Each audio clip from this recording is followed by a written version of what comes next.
তো নাম হলো ইমান আলী, ভিতরে কাজ কিছুই না, ইমানি একটু বলে। তো ইমান আলী তার বিবি বলতেছে, স্বামী আজকে কাশীনাথপুর গ্রামে কোরআনের মাহফিলে শত শত হাজার হাজার মানুষ আসছে, তুমি একটু যাও। ইমান আলী কয়, চুপ কর, চুপ কর পেতনি। বউ আমার পেতনি।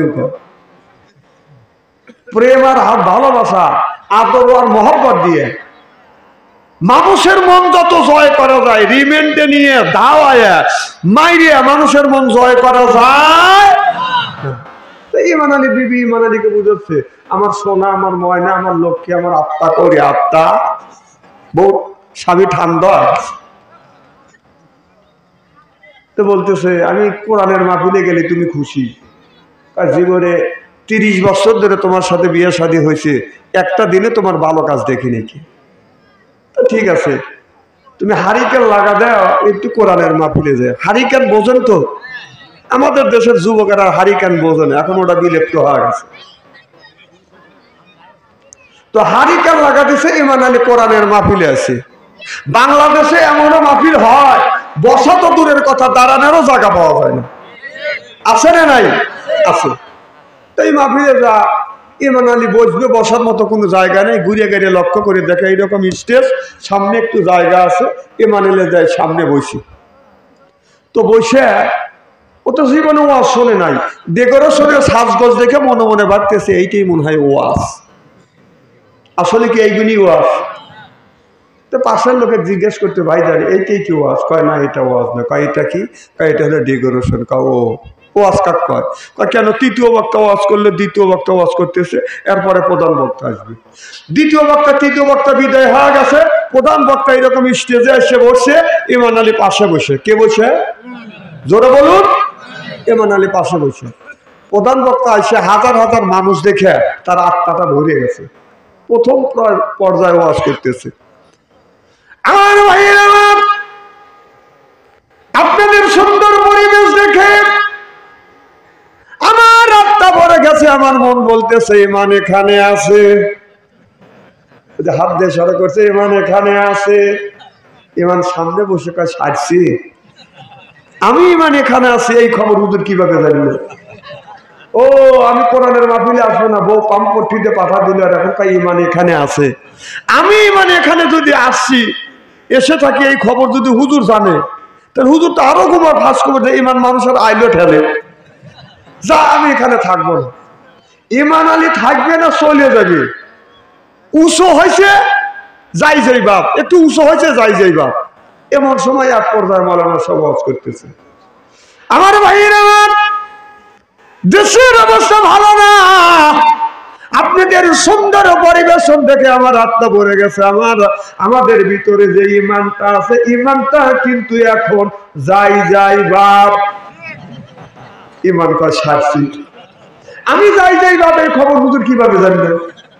আমি যাই যাই বাপ, এই খবর হুজুর যদি জানে, হুজুর আরো তোমার ভাস করবে যে ইমান যাত্রাও দেখে।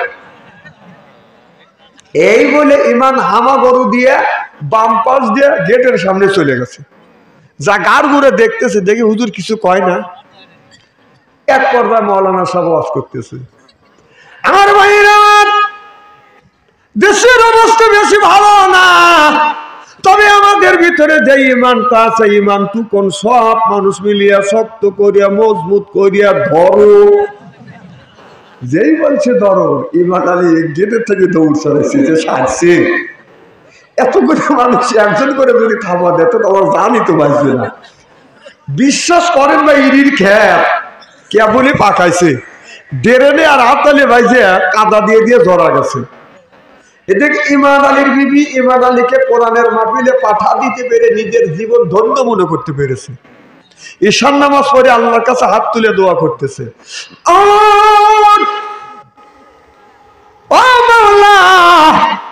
আমার স্বামীর সাথে এমন একটা স্বামীর সাথে জোড়া লিখে দিয়েছো। আমার স্বামী নামাজ বোঝে না, কোরআন বোঝে না, হাদিস বোঝে না।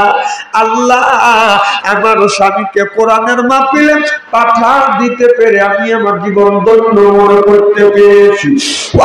বললাম তোমার কাছে কিচ্ছু চাই না, একটা জিনিস চাইবে, আল্লাহ আমার স্বামী ঈমান আলীকে হেদায়েত নসিব করিও।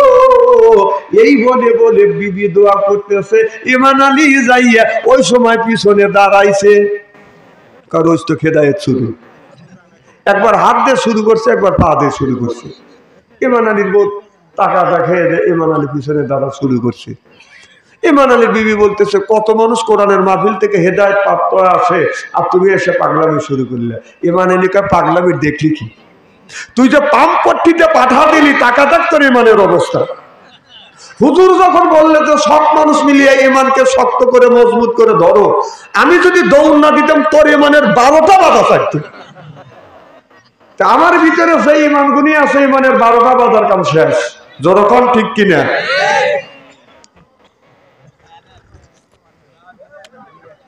এত টেনশনে বসেন আপনি চা খাবার লেগে?